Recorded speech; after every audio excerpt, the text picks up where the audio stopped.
Perfect. We're waiting for you. Barb brought birthday for Kate.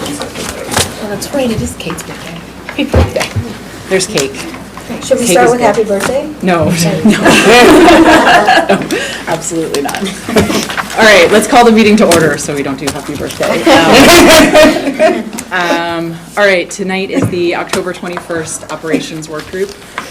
We wanted to briefly just say to the room, we acknowledge that there are several important topics for this board to discuss. Tonight's discussion is focused on the Operations Work Group and finalizing the 1920 academic year budget. There is a statement in the back for those of you who are interested that Gloria and President Reyes and Interim Superintendent Belmore released just a few moments ago. So for those of you who are interested, you're welcome to do that. With that, I am going to move into public comment. There are 3 speakers tonight. For those of you who haven't spoken before on any topic, I have a timer here. We'll time you. And then we'll move on. So the first speaker is Andrea Miserle. All right. So I'm here to. You can come sit if you want. That's okay. I don't need to. You know what? It actually means it for the microphone, so that those who are watching on. You can stand, but it needs to be a little closer. Yeah. It's just so that anyone who's watching from home can pick up the audio. So. And just push the button to... It's on. It's green, right? I'm good? Yeah. Okay. It'll pick you up. All right. There you go. I'm here to speak about the budget. With it, the operational referendum needs to happen in the spring. It's unfair to programs that the district wants to do, the staff planning them and working on it, and the employees in the student operational referendum this spring, so that we have a budget that's running, that's actually going to help fund our kids with what we need right away, so that we aren't waiting through the summer into next year to know all of our money situation. I'm also here to talk about equity in our budget. Equity is a big issue that was a main topic in the last school board race, and I don't see any changes from previous budgets. Equity doesn't mean the same equations for allocations and programs happen for every schools. Our schools that have high poverty rates should be having more resources to them, especially that deal with mental health, counselors, psychologists, BHS staff. And also, those roles should not just be doing behavior support all day and supervision, that they can actually do their jobs. A few years ago at Leopold, they received a BHS allocation, which was great. Everyone's excited to find out that the allocation only means that that staff member can see 10 kids out of 700 kids in the school. Most of the kids at that school at Leopold live within a mile of school and receive trauma on a daily, weekly basis. If you looked at that news that same year, every week for starting in about February through summer, there was a shooting, stabbing, overdose. Something happened within that mile of school that our kids have to experience and deal with. It might be them seeing the police around, it might be them seeing things happening, or it might be them hearing it in the news or hearing gunfire or stabbings. It's very concerning that only 10 kids out of the 700 kids in that school can be seen. That percentage is crazy low. They need more staff to help deal with the traumas that are experienced on a regular basis, so that they can get to their educational needs and everything that they need. So I think our budget, we need to put more resources and money towards that for our students. So thank you. Thank you. Next, we have Michelle Ritt. Hello, everyone. I have great concerns about so much that's happening in MMSD right now, and I'm sure that at least most of you feel the same. But what I bring to you tonight are concerns about special education teacher. And every year I come and speak to you about needing more staff for special education. I'm here again today. I'm a veteran teacher and I can handle a lot while I'm at school. Right now, I literally cannot do my full job. Again, we're seven CC teachers in my building. 4 of us are licensed, 3 of us are working on obtaining licenses. None of us are able to cover all the minutes of specially designed instruction required by law of the students that we serve. None of us. Children at my school do not get all the services they're legally entitled to receive. Couple of examples. During literacy time, I'm in a bilingual school, so during my ELI literacy time, I have 5 students in my group. Doesn't sound like that many, but they're children from 2 different classrooms crowded around my small table, and I teach 5 different levels of literacy instruction at the same time. I don't think any of you would want your children in a group like that. I'm the only bilingual special ed staff member left at my school, teacher or SEA. I have DLI students on my caseload that are also entitled to literacy instruction from me. Instead of teaching them literacy, I'm in a different floor of the building covering a student with very high separate location. For the past month, I've been covering an hour every day left behind when an SEA left his position. This position is still not filled. These students have not had specialized literacy instruction in a month. I see that admin positions are flourishing. I see that Title I monies are being used to pay for more administrators. I see my students going without. Will you do anything about that this year? There's a limited amount of funds available, but each one of you has a choice about your priorities in the budget. I'd love to know what they are, and I know that you can't answer right now. You know how to find me. I hope that you show priorities that have a direct impact on actual students in actual buildings, because that's how we're going to solve issues, is getting children the services that they deserve and that they're legally entitled to receive. Here, thank you. Thanks, Michelle. All right, James White. Hello. I would just like to start off by thanking the president of this body for the statement that just got put out, which does a long way to address what I wanted to speak on today, which is the incident at West High School involving the termination of Mr. Anderson. I would just like to encourage this body to follow this up with board action, to follow up by looking at the policies that led to this incident so that we might better be able to prevent something like this from happening in the future. The fact that this not only became national news but became international news reflects on the fact of how badly, obviously, our honesty and how much we need to do something to not just do the right thing, but to keep from doing things so wrong that it makes us in some ways the laughingstock of the nation.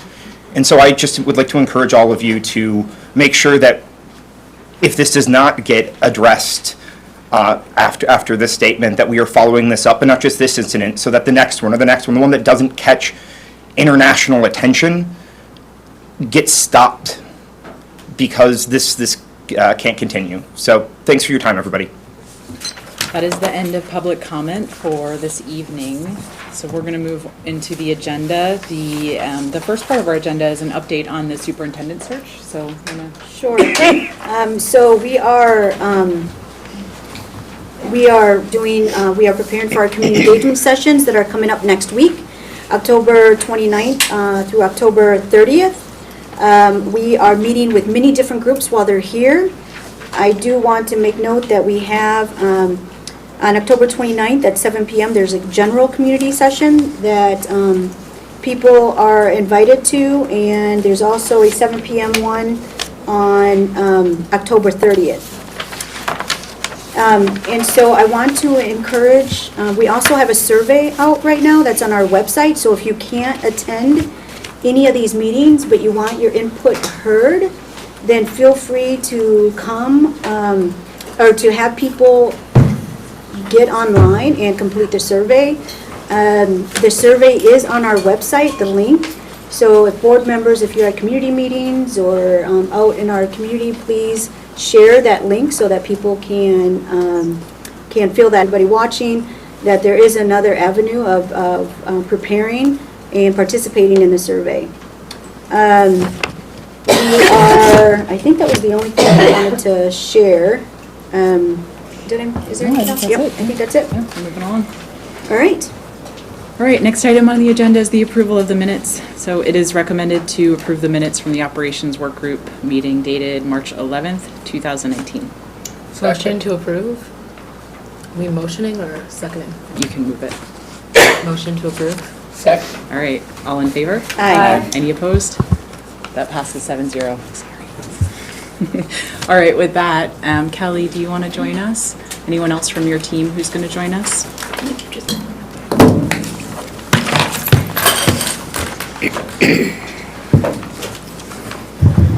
All right. Thanks for having me here tonight. We are here regarding the 2019-2020 school year. You have a memo in your packet. Quite a bit of moving parts between when the board voted on a June preliminary budget and where we are today. So the purposes and goals for tonight are to close out any open items we have had in the budget, to discuss any of the moving parts, and to make sure the board is clear. If you have any questions, now's the time to kind of ask, and we'll get them answered, if not tonight, in the next few days, because you will be asked on Monday to vote on the fall original budget, which will be the official budget for the school year. And you will be also asked to vote on Monday for our tax levy. Those two items do need to be certified, so they'll be in front of you on Monday. So any questions, concerns about those objectives? Nikki? Sorry, cough drop. I know we were working on the Simpson Street thing, and it is now going in legal's hands. Will that be finished in time? I do not believe it'll be closed by Monday, but I'll open up to questions in a minute, but just to specifically answer that, the funding still sits in the budget to be expended when the MOA is finished. So it is in. All right. So if everyone's good with that, my plan is to kind of walk through this memo at a high level, covering the overall background and a little bit of the history timeline about what happened in that June vote, since there's still so much to talk about the tax levy, specifically talk about the budget, and then open it up for questions. All right? Okay, so the budget that you have in front of you for the 1920 school year is a strong budget that is in line with the strategic priorities of this board and the discussions that we had from November until June of 2019. This budget is a strong budget for students and staff. It's in line with our strategic framework goals, values, and outcomes. This budget is able to make the single highest base wage increase for staff in at least 10 years. It provides an average total compensation increase of 4.44% for employees, including steps, lanes, and a 2.44% base wage increase, which is the same rate as the cost of living. It includes over $1.7 million in new FTE positions for special education CC teachers, including counselors, social workers, and psychologists. Our class sizes remain well within the board's policy, and we've made significant investments in the district's strategic equity areas, including, but definitely not limited to, our first Black Excellence Coalition funding, expanding our early college STEM Academy seats for students of color and females, and reinvesting in our microschool strategy, of which you'll hear more about next week as well. For employees, these commitments bring us to a new level of professional pay for all employees, aligned with our goals of becoming an employer of choice in Dane County. So if we take a quick look back to thinking about where we were in June, I want to just make sure everyone has some clarity about what happened in that June regular board meeting that got us here today. So in June, the board ultimately passed two budgets. The first budget, which was stated in the budget book, if you were to go online right now, wage increase for staff. And that was because at the time, we did not have a state budget yet. And it was very unclear when that state budget kind of might come through. We were even thinking maybe August or September at the point in time. So we passed a budget with a 0.5 base wage. But in that same night, you all made a motion. And that motion was, if the state budget provided more revenue authority than we had been counting on in this budget book version, that all of that revenue would be put towards staff compensation. And so attached to that in the regular board meeting was a second budget. That budget was our best guess of what could come out of the state at that period of time. It was $175 per pupil in revenue limit authority and $25 in per pupil categorical aid. What actually happened is that a couple weeks later than that, we got the state budget, and it was even better than the contingency motion budget, which we thought would have been the best case at that period of time. So when the state passed their budget in mid-July, what happened is your contingency motion budget went in place. So this budget became outdated, and the second budget that the board passed became our operating budget. And, as promised, all of that additional revenue was allocated to staff salary.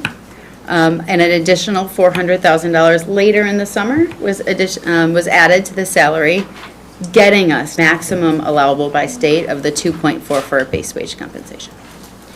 So that was just a kind of a quick recap for kind of everyone in the board of where we got in our in September. And then we move into October, where we received some new information from the state. Between October 1st, October 15th, 2 key dates in our budget, we receive a lot of information from the state where my team has to actualize all of our estimates to actual numbers, and we rebalance all of the budget in just this last week. And so that then is kind of what's in front of you as we talk about the tax levy and the overall budget, okay? So I'm going to move into the second part of that frame, which is looking at the tax levy itself that you'll be asked to approve on Monday. So in the contingency version of the budget that the board approved in June, the total tax levy was $329 million, which is an increase of 6.87% over the prior year. The budget that you have in front of you is $330 million, $900,000 in June. And I'll explain where that comes from in just a minute. Two key parts that did not move where our estimates actually landed spot on before I talk about what did change. One is in state aid equalization aid loss. We predicted in June that we would lose 15% of state aid this year, which is the maximum amount any school district can lose. Unfortunately, that estimate was right. I was kind of hoping we'd land about maybe negative 13% and squeeze a little bit out, but we didn't. And that's primarily driven from the fact that equalization aid looks at last year's property value growth. Madison grew by 8.5% of equalized property value growth last year, and that's a key indicator for this formula. You know, it's just the growth of Madison. There's really nothing we could do. We do also have a fairly high shared cost in comparison to some of our peers, and so that, of course, aids in the calculation as well. So because of the state aid loss, that's $6.5 million that we had estimated that we would lose in state aid. Back in the June budget, where that would have gone is onto the property tax levy. So it's part of what made up that original 6.87% increase in the tax levy. Okay. The other estimate that did not change between June and 9, equalized property value growth in Madison, which helps us calculate the tax levy. We had estimated in June that it would be 7%. It was 6.9%. We couldn't have gotten much closer. So we didn't have to make a lot of changes there either. Where we did have to equate to the $900,000 in increased tax levy are on 3 main items. The first item is on an aid from the state. It's called the State Personal Property Aid. Last year, I sat in front of you in October. It was actually my first board meeting. And we had just received $1.6 million in state aid. Unannounced, unknown, we received at the end of October from the state. What that allowed the board to do at that point was to reduce the levy because the state was giving us more money than we had anticipated. So it was a surprise. We had estimated that that would remain the same. If it was $1.6 million last year, $1.6 million this year. That is calculated by the Department of Revenue, not the DPI. And there is very little information as to how it's calculated. So there's not a great way to estimate it. So we estimated it would be the same. Unfortunately, it went down. So when we got our letter last week, it was 1.1 million instead of 1.6. So that reduction in state aid goes back onto the levy, similar to the way the state aid works. So that's $500,000 on the levy right there. The second key item that changed on us was the private school voucher program. You might have seen a recent State Journal article. It didn't quote Madison in that article. But our state voucher program expenditures are up 86% in 1 year. 70 FTE students applied for private vouchers this year, above and beyond last year. This created a $567,000 additional expenditure, some of which we had budgeted for. We estimated about $300,000. We knew it was going to go up. We increased the levy. We received the money coming back from the taxpayers, and we hand it right over to the private schools. So that's the way that program works. So that's the second key moving part. The third part, which is smaller, there's $200,000 in what's called a transfer of service. When we moved, when we did our middle school start time, we're moving from Metro to a yellow bus. And there's an exemption that allows you that if you move it from a public provider like Metro to a private provider and it costs more, that you can increase your tax levy by that amount. In order to fund the middle school start time, I have embedded that $200,000 into the budget in front of you on the tax levy. That money will come in and we will put it in budget to help fund the middle school start time project over time. So overall, that increases our tax levy to $330 million, the 7.17% increase from the year prior.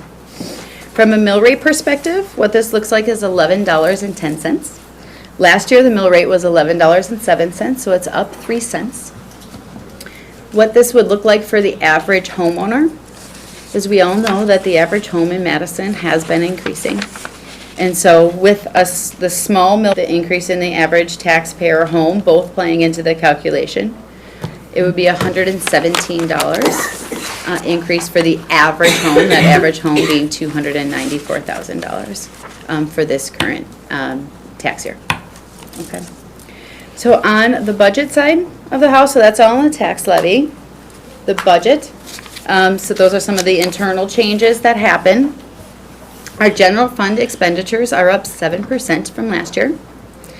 There's a couple key moving parts in that as well. The first is what I already mentioned.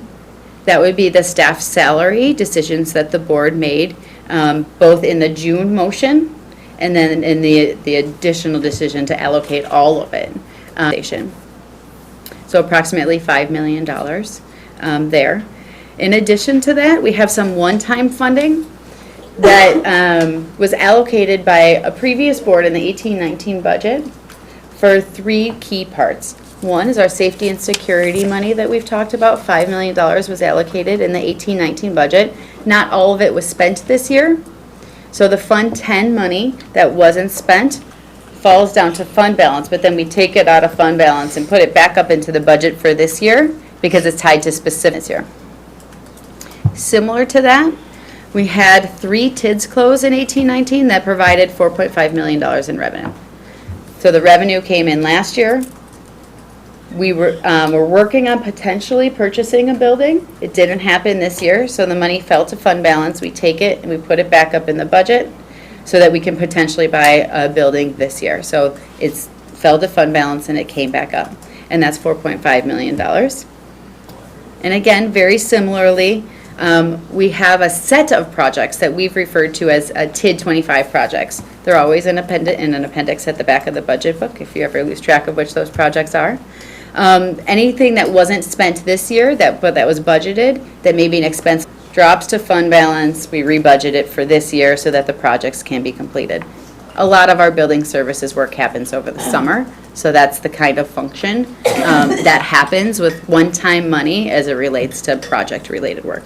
So in total, that's about $7.4 million. That leads to that part of that 7% increase. Our overall enrollment when it relates to our budget was pretty spot on. We were within 1% margin of error on our estimates, so that's pretty good news. We're looking at a pretty stable budget, or a pretty stable enrollment number here in the 7,000 student number, so that's a good thing. Open enrollment rates also came in pretty stable. We're really under net 10 students of in and out. So that's really good news, you guys, for us. You know, we're not losing as much anymore. Of course, we would still love to continue to gain, but that stability is super helpful in our budget. Unfortunately, what wasn't as helpful in our budget was that the open enrollment rate, that dollar amount that you would send to another district when a student open enrolls out, when we got that July budget, it increased 4.5%, or $331 per student. And because we're a district that does tend to lose more open enrollment out than in, That was an additional $500,000 in budget impact on our budget. Yeah, so the students' impact of what a 4.5% increase on the open enrollment rate is to us. No, for all students, right? No. So all students that are open rolled out of the district, everybody gets this new rate. And so it's a pretty significant impact, number of students out. Okay, does that make sense? All right. On the 2X charter side, a little bit of good news. We had anticipated 100 FTE students moving to the 2X charter programs this year because that's what they were approved to enroll in their plans. So we had kind of made an assumption that they would hit their enrollment targets, and then we used last year's assumptions as far as how many would be Madison students versus other areas. We were pretty spot on for how many students would be Madison students. But it does look like one of our 2X charter programs may have not hit their enrollment targets. So instead of 100 FTE out, it was 39 FTE out. So that was good news for us. We had budgeted $2.5 million, and it was actually a $2.1 million expense that hit this final budget. So we have 2 budget gaps coming out budget from the state that we needed to fill. So those have been filled in this budget. One I've mentioned to this board before is the 9th grade device grant that we had been banking on. It's a grant from the state to help fund kind of computer devices in the district. And that grant was canceled, surprisingly, in the July state budget, giving us a $240,000 gap in our budget. We were able to resolve that gap by using some of the kind of savings identified by not having to spend so much in expenditures of the 2X charters out. So that helps close that gap. That left us with about $250,000 of available budget money when we reduced the 2X charter number, of which we've put into the building services budget, links to a conversation we'll have in closed session regarding a potential budget, a purchase of a building. Okay, so that's where it sits for now. And last but not least, as far as closing out open items, the board made a budget amendment back in that June regular board meeting, which moved 2 of our strategic equity projects kind of out of funding. One was 1 FTE to expand the special education programming and alternative programming for students so we could enroll more kids. And the second was to invest in special education, a transitioning pilot. It's money for teachers so that they have more time over the summer before school year starts to transition special education students when they transfer school or transfer grades. So we have been able to use IDEA funding to cover those 2 programs. Our is up $1 million. So that helped to fund that program, along with other additional kind of FTE that was needed in line with our typical IDEA funding strategy. So that was a lot, because there are a lot of moving parts, and I just wanted to make sure they were all on the table. This is anything that is really significant coming out of Fund 10 at this point. So I'll kind of pause, answer questions, or go into more detail wherever the board needs. Any questions from the board? This, but I feel like we should talk about it out loud at the table too. So if you look at the support totals, the amount that was budgeted in June is less than what is budgeted now overall in that category, and as well the administrative line of things just like changes in DPI budget category numbers, and the fact that Fund 25 or TID 25 is actually in the administrative category. But I wanted to talk about that out loud at the table because I know the community has questions about spending on both student services, which people want, and administration, which people have concerns about. So Sure. Yeah, so let's start, if it's okay with you, with the district administration first. So Chris is looking at our DPI approved budget, which it's in your packet, in comparison to the contingency budget that the board passed in June. She's looking at the district administrative line and comparing, Chris, you're comparing the kind of fall revised budget? I'm comparing the updated June 24th budget support totals line to the support totals line in the current DPI budget. I'm sorry, I'm in district administration. Fall, you're June to District-wide. fall. June to fall, yeah. Okay. So in June to fall, in the district administration, the important part to know in these lines is that this is not all salaries. Again, it may read that way, but DPI takes a lot of different expenditure types and groups them into really high numbers. So it's really almost any kind of program that would be district, like top-down directed. It's the way to think of district administration. So the reason why this is up is we have TID 25 money. I just mentioned that rollover process. About $250,000 of the TID 25 money that was not spent in 18-19 fell to fund balance, which is why you see that drop when you look at the 18-19 budget to actuals, and then it gets rebudgeted in 19-20. So it's the rollover 250 and then the additional new 250 that was assigned in the TID in the back of the budget book. So district administration, it's not, there's no new FTE in here. And any little increase that would be related to FTE would just be that 2.44% base wage that all staff got. Does that help? The support totals are up about 11 million, more or less. So the support totals, there is an accounting code change that went into effect from DPI. Some school districts implemented it a year-ish ago. We were at the point where they were like, you must do it now. We couldn't wait any longer. So in the June budget, the accounting code changes would not have taken place. When you look at the October, it has. So you can't, it is very hard to look across line item. You'll see some of these numbers look quite crazy, 350% changes. It's simply because there are literally millions of dollars moving between these line items because of this one-time change. By the time we get to next year, you'll be able to look at them across, and last year you would have been too.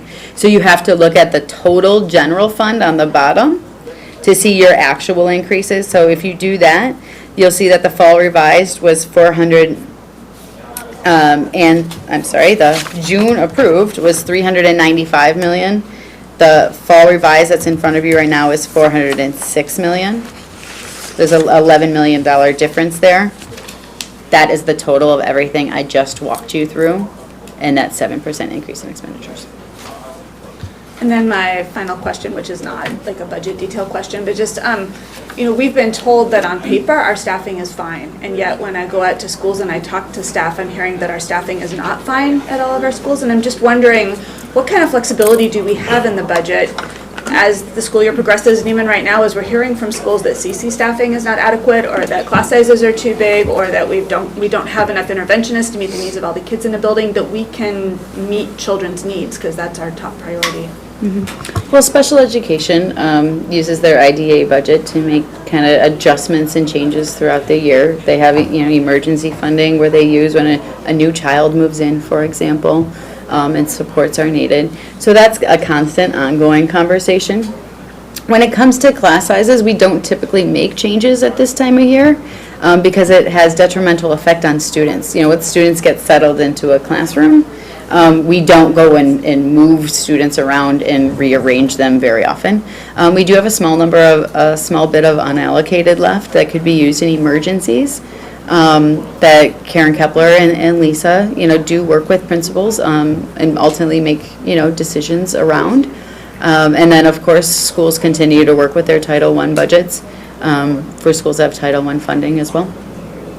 Will we be getting a class size update at some point, just to report on how many sections are above or below the target set? Yep, I don't know the day off of the top of my head, but it's in that schedule. Yeah, that'd be really helpful. Sorry, Ali?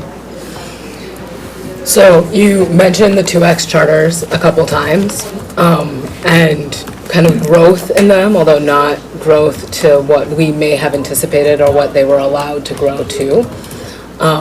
I think it's relevant to talk about the fact that both of those two ExCharters wanted to be instrumentalities of the district. And were they instrumentalities of the district, how would that land? Because I think part of the conversation about charter schools has been to politically conflate our instrumentalities, or folks who pursue being instrumentalities, with private charters. For these instrumentalities, how does that land in terms of our budget. And part of the reason folks talked about voting against these schools necessarily feel like that's what's happening. Well, it all depends. And those would have been the conversations back then, too. It all depends on what their enrollment looks like. So if the schools are primarily MMSD students, they would have been here anyways, or they left here to go there, then it tends to be more of a drain on our resources, right? Because we're a largely fixed cost system. And losing 100 students across multiple grades, multiple schools, we aren't actually able to reduce our expenditures. Because you don't cut a teacher when 1 or 2 students leave a classroom. You can't cancel a bus route. You don't close a school building because they come from all around the district. So when our students going there, it becomes extremely hard to reduce expenses that are tied to the student because we're so fixed cost. When students when schools are able to attract students that otherwise wouldn't be here, let's just say private school or, to avoid an open enrollment out situation, well, then it's new revenue than we otherwise would have never gotten. And some of those scenarios, when we were having these conversations about should this be instrumentality or not, it was largely dependent on who we think we're attracting or losing and where from when. So it becomes kind of a guessing game as trying to look into the future, before a school even opens. And you have to look at things like, how expensive is their model? Are they leasing? Is that additional costs? And then you start to weigh out what it would take for us to take them on, because we're taking a new building on, we're taking a new principal, we're taking on new teachers. And so you kind of got to look at the whole math. You can't just look at one particular line item to say whether it's good or it's bad. But I think one city, just for example, has been pretty open about, that they do have a more expensive per student model than we have, or frankly, that we could probably ever afford. That it is a cost benefit to the district to pay for the 2X versus have them as instrumentalities? No, I'm saying it's entirely dependent on their financial model. It's entirely, and all of those things change in every year. So it's not something you can really estimate. And we had this problem years ago when we were talking about Isthmus too. You really can't, because you don't know what it's going to look like. If it's an instrumentality, you have a little more control.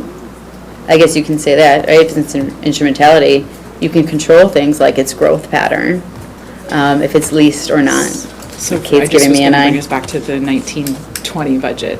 So, do you have more questions on this? So in isolating these schools in terms of what the expense of the 2X charter is, would we compare those to our 2 instrumentalities? Do we have a similar analysis? We do not.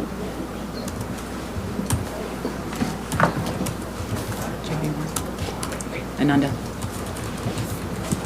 So for this budget and how close you were on the estimates, I have no idea how we got, honed in into such a small margin of error is pretty commendable. So thank you and your team for that. And one, teaming into Chris's earlier question, I'm still a little bit confused on the district administration.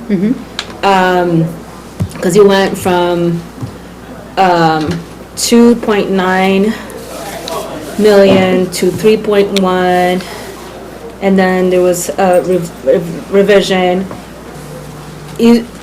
Is there specific, and I understand that you mentioned there was like administration programs. Are there specific programs that you can share with us that have driven the rise of the cost on this line item?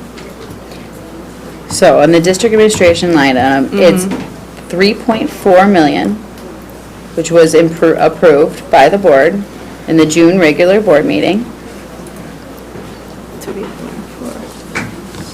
So that's what was approved in the it would be shown on the DPI page. You gotta compare DPI to DPI.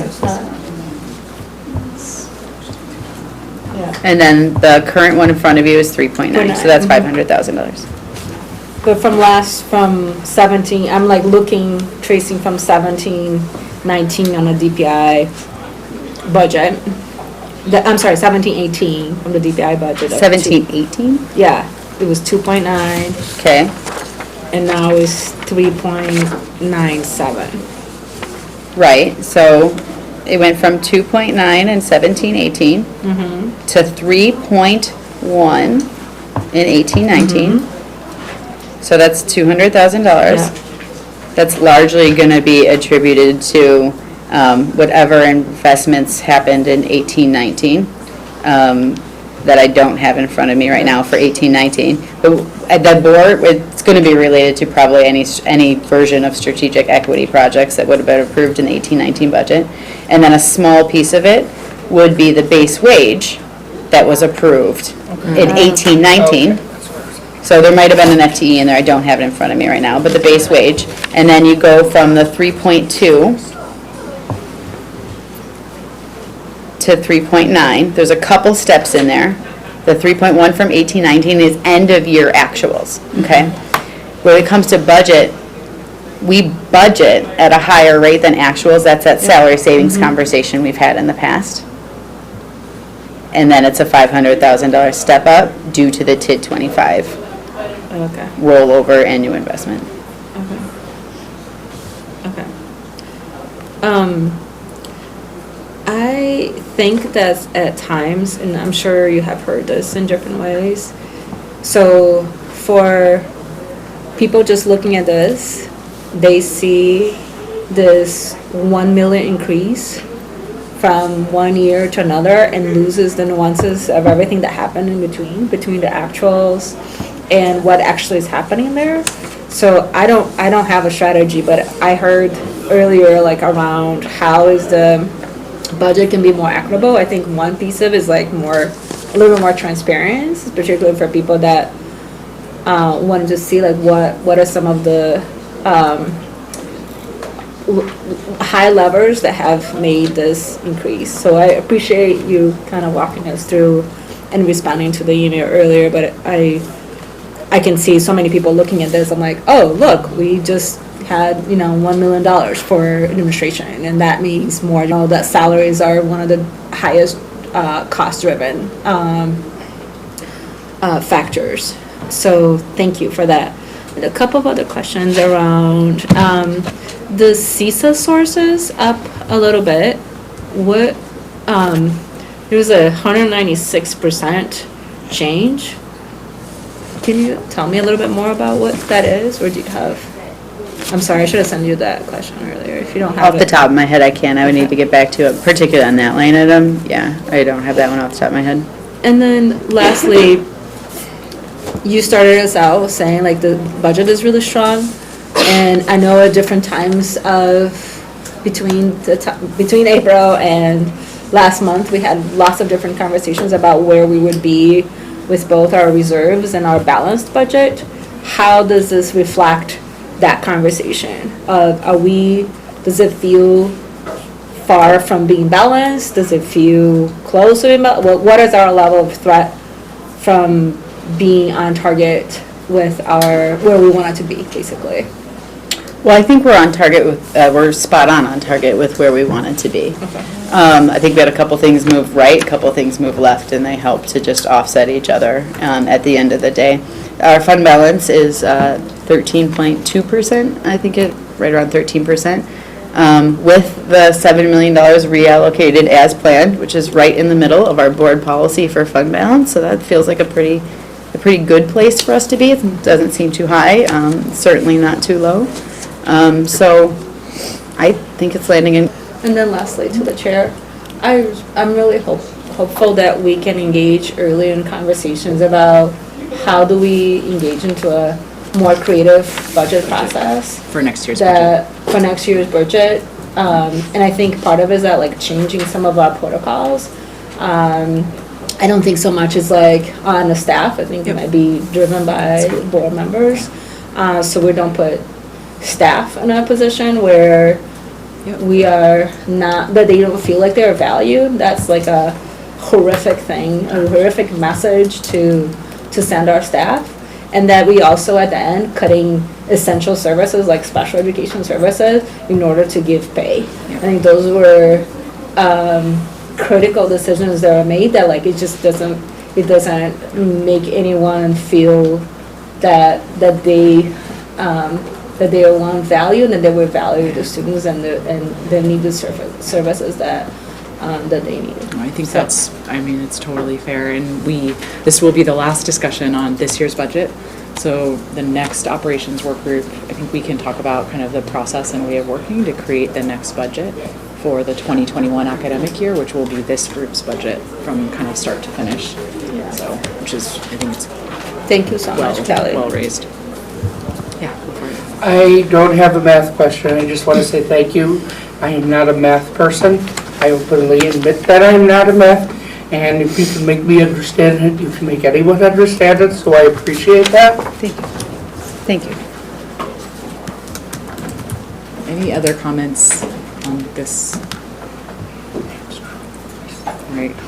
I was gonna add a thanks. I think this was a strong budget and very much reflects the priorities that the board over the last 12 months has laid out, 12 to 18 months. We made a major investment in workforce compensation, we made strategic equity projects, and into special education. And in a year with a lot of budget flux from outside forces, from the state, et cetera, we hit the target spot on. It's well under 1% off of what we were forecasting, which just gives me a lot of confidence, I think, going into next year where we have much more complexity with the referendum rolling off, that the process we're using and the estimates we're using and our kind of knowledge of state policy, et cetera, that it's a good, strong foundation for us to build a budget with a lot of moving pieces. So I think that piece of this alone just is really confidence inspiring. And thank you for your whole team. So this is the first one for you. So Thank you.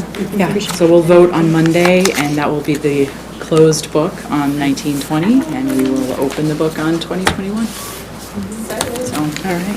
Thank you. All right. I think that is the end of our agenda for operations work group tonight. So, do I have a motion to adjourn? So moved. Second. All right. Monica, your advisory vote? Aye. All in favor? Aye. Opposed? All right, Barb, that passes 7-0. May we have 5 minutes between closed session? Sure. Thank you. I wasn't sure which one to look at. I always do I that. mean, if we can make it quick, less than 5, because it is.